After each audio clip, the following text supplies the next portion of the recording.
नमस्कार दोस्तों, आइए जानते हैं आज सौरमंडल के अगले भाग में कि लैमार्कवाद की आलोचना किस प्रकार से बीजमान साहब के द्वारा की गई थी। तो अभी हमने बताया था आपको कि लैमार्कवाद की आलोचना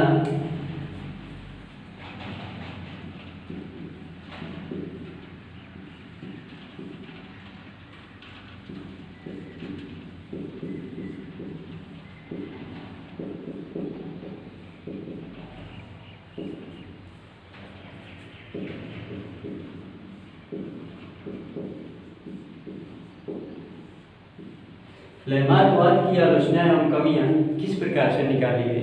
तो सबसे महत्वपूर्ण बात यह है कि लैमार्कवाद के विचारों पर जो विरोध किया गया था वो सबसे पहली बार किसने की थी, तो वो किए थे बीजमान।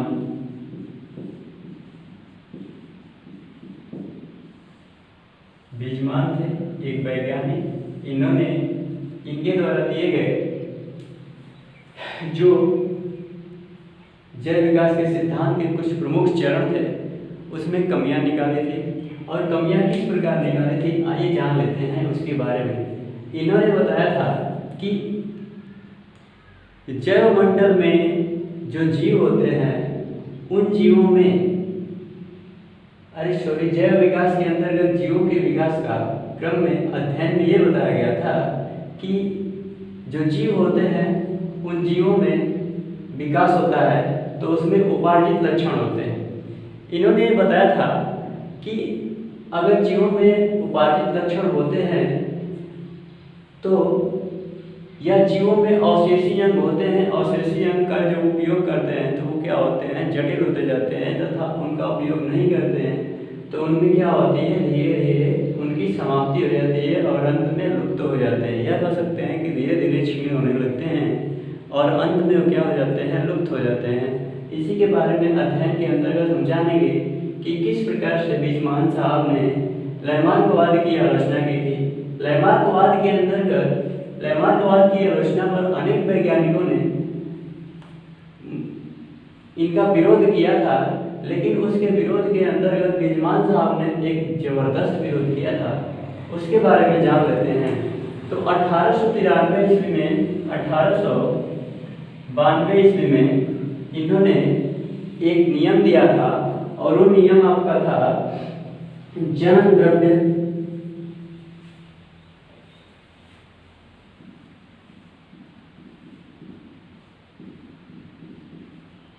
का नियम या जन्म द्रव्य के सिद्धांत। तो जन्म द्रव्य के जो सिद्धांत थे वो किस प्रकार काम करते थे, थोड़ा सा पहले हम लैमार्कवाद की आलोचना का अध्ययन करते हैं। तो इन्होंने बताया था, जैसा कि हम लोग पिछली कक्षाओं में पढ़ लिए थे, कि जीवों की उत्पत्ति के दौरान बीजमान साहब ने ये बताया था कि अगर कोई जीव होता है तो वह जीव अगर अगली जो उसकी पीढ़ी थी अगर वो पहलवान नहीं होगी तो उसके बच्चे भी क्या होंगे, पहलवान होंगे। तथा अगर अगली पीढ़ी अंधा रहा होगा तो उसके बच्चे भी अंधे होंगे। ऐसा इनका कहना था, लेकिन ऐसा नहीं हो रहा है। कहने का मतलब यह है कि अगर अंधे माँ बाप हैं तो उनके बच्चे भी अंधे होने चाहिए, लेकिन ऐसा तो नहीं हुआ। तो जब ऐसा नहीं हुआ तो क्या किए कि इनका क्या कर दिए, विरोध कर दिए। और इसी के संबंध में उपार्जित लक्षणों के बारे में इन्होंने अवशेषी अंग पर तुलना की कि जैसे मान लेते हैं कि कुछ चूहे हैं और उस चूहों के पूंछ को एक काटा करते थे और ये तब तक काटते गए, कई बार इन्होंने प्रयास किया और देखा कि अगली जो पीढ़ी चूहे को उत्पन्न हो रही है उसमें पूंछ जो है वो आती आ रही है। तो इन्होंने क्या किया कि ऐसा कुछ नहीं है, इसका विरोध कर दिया। और इन्होंने जब इसका विरोध किया तो उस पर एक जन्म द्रव्य का नियम दिया, चाहे जन्म द्रव्य का सिद्धांत दिया, इनके द्वारा दिया गया था। 1892 ईस्वी में इन्होंने इसको प्रस्तुत किया था या प्रकाशित किया था। अब हमें जानना है कि डार्विनवाद क्या होता है। तो डार्विनवाद का पूरा नाम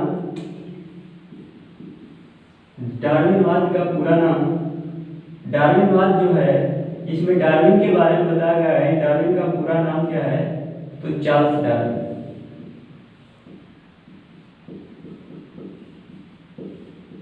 चार्ल्स डार्विन है। चार्ल्स डार्विन एक ब्रिटिश वैज्ञानिक थे, यह एक ब्रिटेनियन वैज्ञानिक थे। इन्होंने 1809 से लेकर 1882 तक जबरदस्त अध्ययन किया। अध्ययन इन्होंने कैसे किया था उसके बारे में जान लेते हैं। तो इन्होंने अध्ययन किया था समुद्री यात्राओं के द्वारा, जीवों का अध्ययन किया था। और समुद्री यात्राओं के माध्यम से ये कहाँ पहुँचे थे? कुछ देशों में पहुँचे थे और कुछ महाद्वीपों में पहुँचे थे। महाद्वीपों में जब इन्होंने पहुँचा तो जीवों का अध्ययन करने में इनको ये समझ आया कि जो प्राकृतिक वर्ण द्वारा एक प्राकृतिक वर्ण का सिद्धांत दिया, यही प्राकृतिक वर्ण का सिद्धांत डार्विनवाद के नाम से जाना जाता है तथा इसे अन्य एक नाम चयनवाद के भी नाम से जाना जाता है। और ये जो प्राकृतिक वर्ण के माध्यम से अपने जो सिद्धांत था उसको प्रस्तुत किसमें किया था? तो जातियों का उद्भव नामक पुस्तक में इन्होंने इसको क्या करा था? उपयोग किया था। ऐसा इन्होंने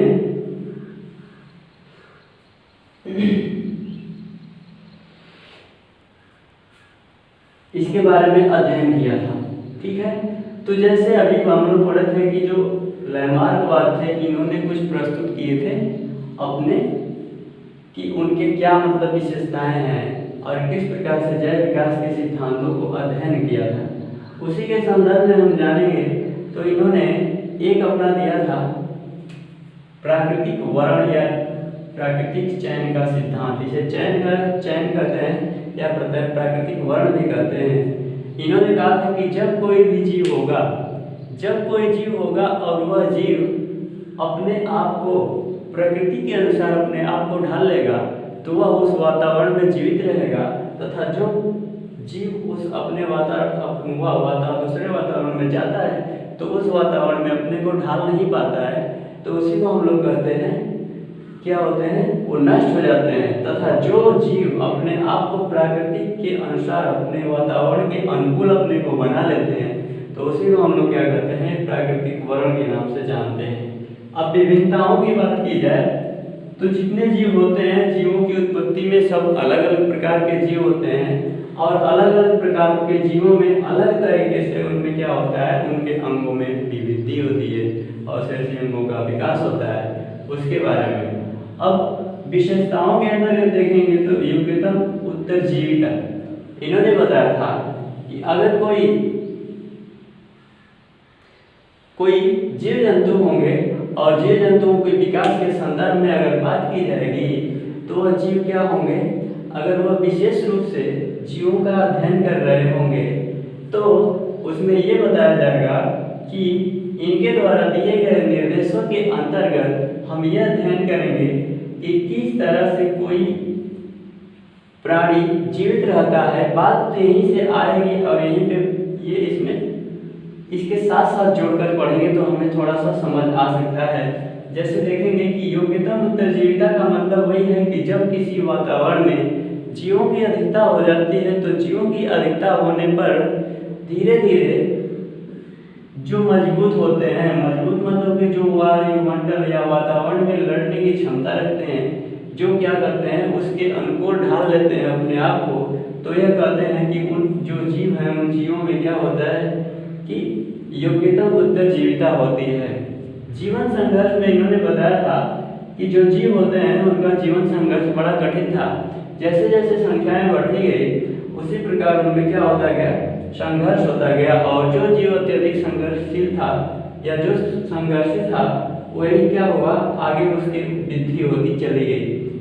इसके बारे में एक अच्छा टॉपिक दिया था जीव विज्ञान के अंतर्गत जीवों के संतान उत्पत्ति की प्रचुर क्षमता।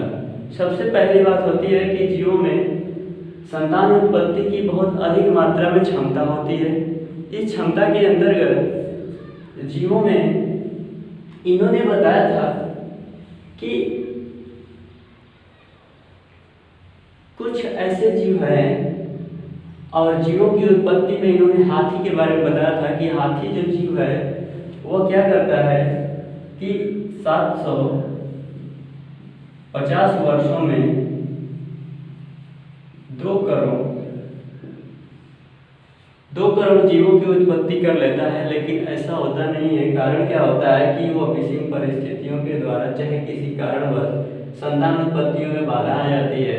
यह कह सकते हैं कुछ जीव ऐसे होते हैं जो बाहरी वातावरण को नहीं सह सकते, इस कारण से वो नष्ट हो जाते हैं या लुप्त हो जाते हैं या मृत्यु हो जाती है उनकी। इस कारण से ये क्या होते हैं, इनका जो क्षमता होती है उस क्षमता के अनुसार उतने जीव नहीं उत्पन्न हो पाते जितना हम लोग सोच लेते हैं। तो ये 750 वर्षों में इतने जीव उत्पन्न होने की बातों को बताया था। और अब हम जान लेते हैं कि जो डार्विनवाद का जो समय था, जो डार्विनवाद चला था, तो 1809 से लेकर 1882 तक चला था। यह एक ऐसा सिद्धांत था जैव विकास पर जो बहुत ज़्यादा समय तक चला, लेकिन इस पर भी क्या किया गया, विरोध किया गया। और विरोध करने के इसके 3 कारण प्रमुख बताए गए। तो आइए जान लेते हैं कि डार्विनवाद के सिद्धांत, डार्विनवाद के जो जैव विकास का सिद्धांत था, उस सिद्धांत के अंतर्गत किस प्रकार से और इनके कौन कौन सी कमियां निकाली गई थी, उसका अध्ययन कर लेते हैं।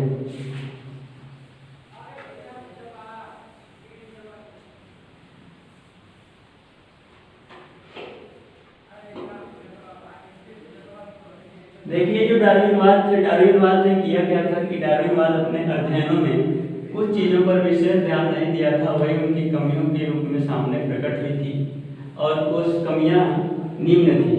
उसी कमियों का हम अध्ययन कर लेते हैं कि इन्होंने किस प्रकार से कमियों के बारे में या कौन कौन सी कमियों का ध्यान नहीं दिया था, उसके बारे में जान लेते हैं। तो सबसे पहले डार्विनवाद ने अवशेषी अंगों की उपस्थिति पर कोई विशेष ध्यान नहीं दिया था।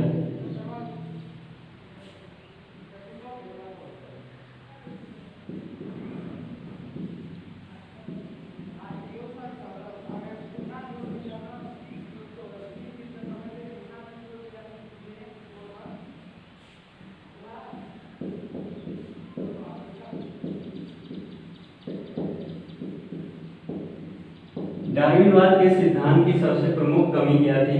तो पहली कमी यही थी कि डार्विनवाद ने अवशेषी अंगों की उपस्थिति पर विशेष ध्यान नहीं दिया था। सबसे प्रमुख बात ये हो जाएगी कि उन्होंने अवशेषी अंगों की परिस्थिति पर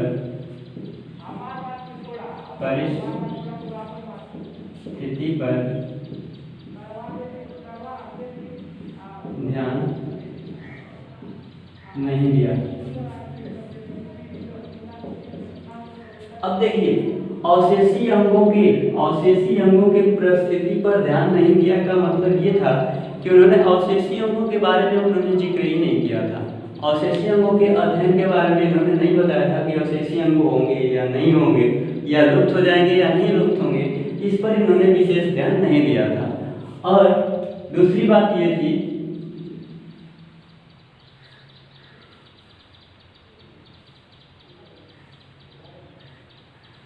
कि डार्विनवाद ने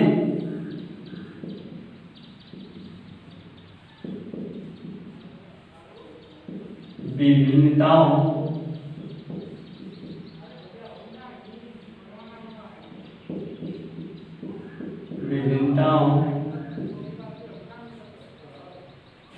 के द्वारा उत्पत्ति तथा जीवों का जो अध्ययन किया था, तो उसमें कैसी विभिन्नताएं होती है। जैसे अभी हमने बताया था कि विभिन्नताएं जो होती है, अनेक जीवों में अनेक प्रकार की भिन्नताएं होती हैं, उन पर इन्होंने विशेष ध्यान नहीं दिया था। इन्होंने विशेष ध्यान नहीं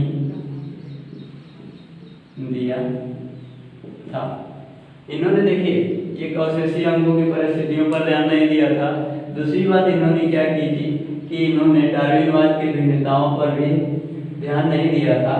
अब इसके बाद इन्होंने किया गया था कि समस्याओं की बात की थी, और इन्होंने वंशागति होती है उसको एक पीढ़ी से दूसरी पीढ़ी में किस प्रकार पहुंच जाती है, इसके भी अध्ययन के बारे में इन्होंने नहीं बताया था। इन्होंने बताया था कि इनमें वंशागति के अनुसार लक्षण होते हैं, और उन लक्षणों के अंतर्गत इन्होंने ये नहीं बताया था कि वह एक पीढ़ी से दूसरे पीढ़ी में किस प्रकार से उनमें परिवर्तन होता है। परिवर्तनों के बारे में अच्छे तरीके से इन्होंने व्याख्या नहीं की थी। तो तीसरी बात इनकी जो आती है वो कि जिनकी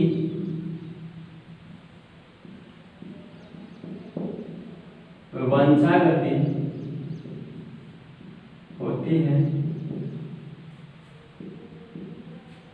वह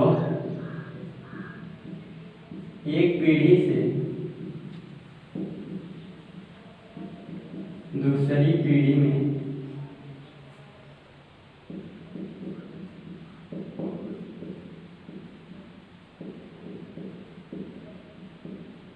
किस प्रकार पहुंचते हैं। देखिए इन्होंने क्या क्या किया था। सबसे पहली बात कि जिनकी वंशागति होती है वो एक पीढ़ी से दूसरी पीढ़ी में किस प्रकार पहुंचते हैं, इस पर अध्ययन नहीं किया था। और जो तीसरी बात थी यही थी, अभी तक जानकारी के हिसाब से देखी जाए तो इनमें यही जो कमियां थी उस कमियों के बारे में इनमें अध्ययन किए थे हम लोग। अब आइए जान लेते हैं। यहाँ पे मोस्ट इम्पॉर्टेंट पॉइंट ये बनता है कि लैमार्कवाद और डार्विनवाद में अंतर क्या होता है। तो लैमार्कवाद और डार्विनवाद के अंतरों के अध्ययन को समझते हैं। तो अंतरों के अध्ययन को समझने की बात ये है कि हम लोग इसके अंतर दिखा देते हैं कि कैसे इसमें अंतर बताए गए थे। तो उस अंतरों के अध्ययन के अंतर्गत देख लेंगे हम लोग कि डार्विनवाद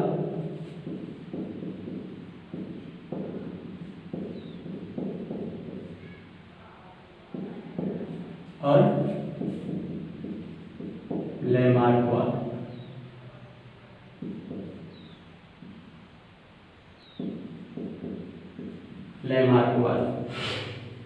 डार्विनवाद और लैमार्कवाद के अनुसार देखा जाए तो इन्होंने क्या बताया था उसके बारे में अध्ययन कर लेते हैं।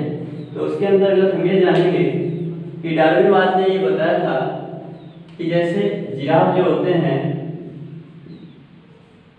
जिराफ इनकी जो टांगे होती है वो लंबी होती है, और ये लंबी होती है तो इसके अध्ययन के अंतर्गत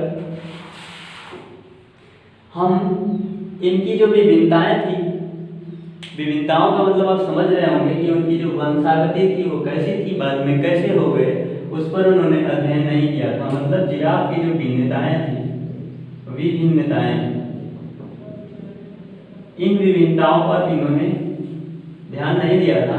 बस इन्होंने ये बता दिया था कि ये जो होती है इनकी टांगें जो होती हैं वो लंबी होती हैं, और ये किसके कारण से होती है, भिन्नताओं के कारण से होती है। लेकिन उन्होंने ये बताया नहीं था कि ये वंश के अनुसार वंशागति होती है। जबकि इन्होंने बताया था कि इनके जो पूर्वजों की टांगें थी वो छोटी हुआ करती थी, लेकिन ये प्रयास करते रहे, ये प्रयत्नशील होने के कारण इसकी जो गर्दन थी और अगली टांगें थी वो क्या हो गई, लंबी हो गई।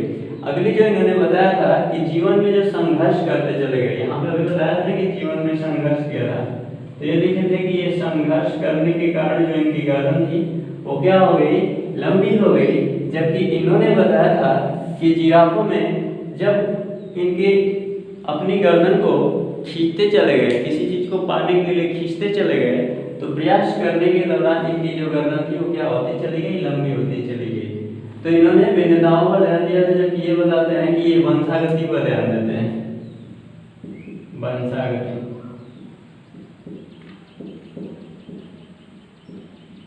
वंशागति ये बताते हैं। यहाँ पे जिराफ की भिन्नताएं बताई गई कि जिराफ जो थे वो भिन्न पाए गए, इनकी गर्दन और अगली टांगें ऊंची थी।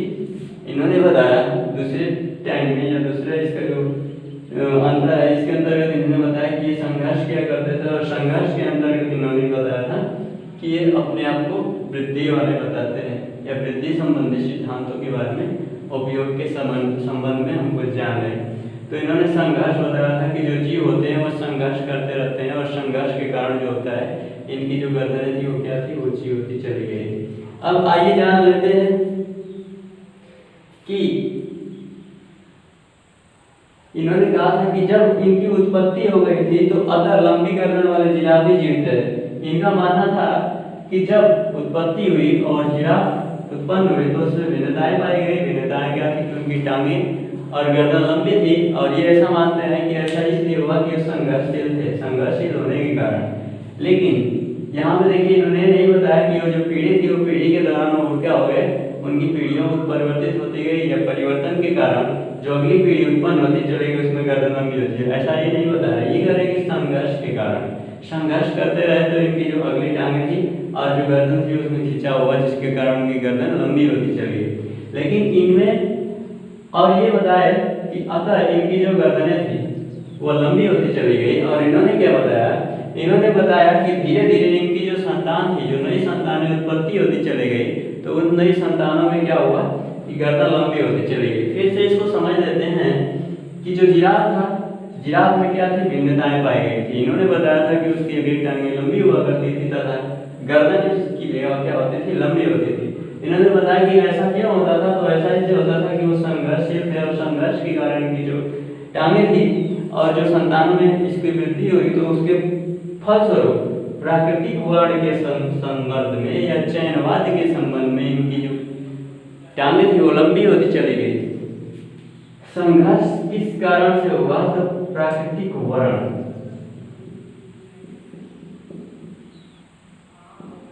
प्राकृतिक वर्ण के कारण। अब आइए आगे जानते हैं, इन्होंने कहा था कि ऐसा हुआ या संघर्षशील होने के कारण या संघर्ष करते रहने के कारण प्राकृतिक वर्ण में या इनकी श्रृंखलाओं में क्या हुआ, विकास हुआ, जिसके कारण से इसकी जो टांगें थी वो लंबी होती चली गई। और अगले अध्याय में इन्होंने क्या कहा, इन्होंने इसी बात को कहा था कि जो उनके पूर्वज थे उनकी जो गर्दनें थी वो अधिक लंबी नहीं थी, लेकिन जब ये अगली पीढ़ी थी तो उसमें गर्दनें लंबी होती चली गई। ऐसा इन्होंने बताया कि वंशागति के कारण होता है।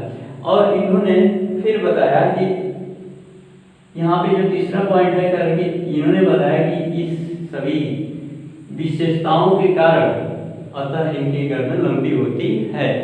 और ये बताते हैं कि जब इनमें धीरे धीरे इनकी जो गर्दन थी उस गर्दन में विकास होने लगा, तो विकास के दौरान अब नए जो पूर्वजों के अतिरिक्त जो नई संतान की उत्पत्ति हुई या जो नई पीढ़ी का निर्माण हुआ, उस पीढ़ी में जीव जंतुओं की जो गर्दनें थी वो लंबी होती थी और वहीं पे क्या हुआ, लंबी गर्दन का विकास हुआ। तो ये हमने जाना कि लैमार्कवाद के संबंध में क्या बताया था, डार्विनवाद ने जैव विकास के संबंध में क्या बताया था, और लैमार्कवाद की आलोचना की गई थी तो उसमें बिजमान साहब ने किस प्रकार से उसमें कमियां निकाली थी। और बिजमान साहब ने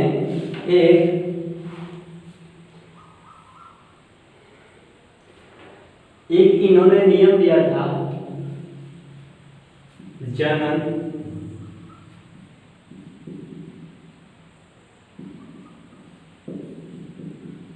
द्रव्य की निरंतरता।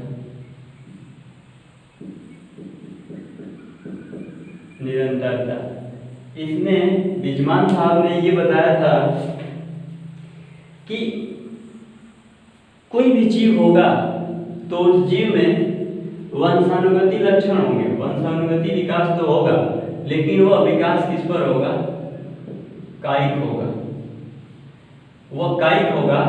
और कायिक वर्धन के दौरान जो उसमें लक्षण पाए जाएंगे वही लक्षण क्या होंगे, अगली संतान में देखने को मिलेंगे। तो इन्होंने बताया था। और अगला टॉपिक जो हमारा होगा उसको हम लोग पढ़ेंगे नव डार्विनवाद।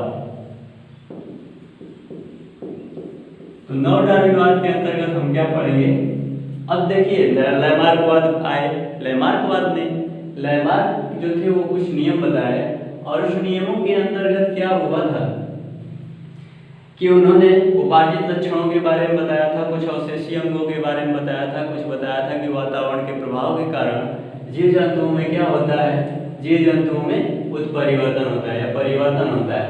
उस परिवर्तन के बारे में उन्होंने बताया था और इसका विरोध किया था बिजमान साहब ने। और फिर आगे डार्विनवाद थे, तो डार्विनवाद ने भी इसके कुछ नियम बताए। उन्होंने बताया प्राकृतिक वर्ण का सिद्धांत भिन्नताएं, संघर्ष और वातावरण में जीव जंतुओं को जीव उत्पन्न करने की प्रचुर क्षमता होती है, उसके बारे में बताया।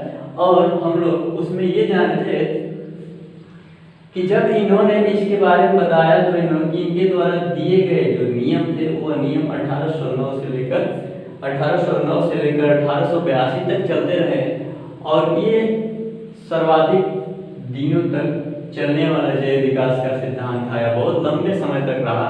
लेकिन फिर बीच में विरोध किया गया, और विरोध क्या किया गया, वे था कि वो उनकी जो भिन्नताएं थी उनकी भिन्नताओं में विशेष ध्यान नहीं दिए थे। उसी प्रकार उसमें अवशेषी अंग जो उत्सर्जित होते हैं उस पर भी विशेष ध्यान नहीं दिया था उन्होंने। और जो तीसरी बात ये थी कि जो जातियाँ होती है अगर वह अनुकूलन के स्थान में बदलती है तो वह जाति एक पीढ़ी से दूसरी पीढ़ी में जाती है, तो उसमें किस प्रकार का बदलाव होता है उन पर ध्यान नहीं दिया था। तो इसमें क्या हुआ था कि डार्विनवाद के भी नियमों का विरोध किया था। तब डार्विनवाद साहब ने जूलियन हक्सले के संबंध में एक नव डार्विनवाद सिद्धांत का व्याख्या किया गया, नववाद डार्विनवाद सिद्धांत के बारे में बताया। और इसके बारे में हम लोग अगले वाले क्लास में अध्ययन करेंगे। तब तक के लिए नमस्कार दोस्तों।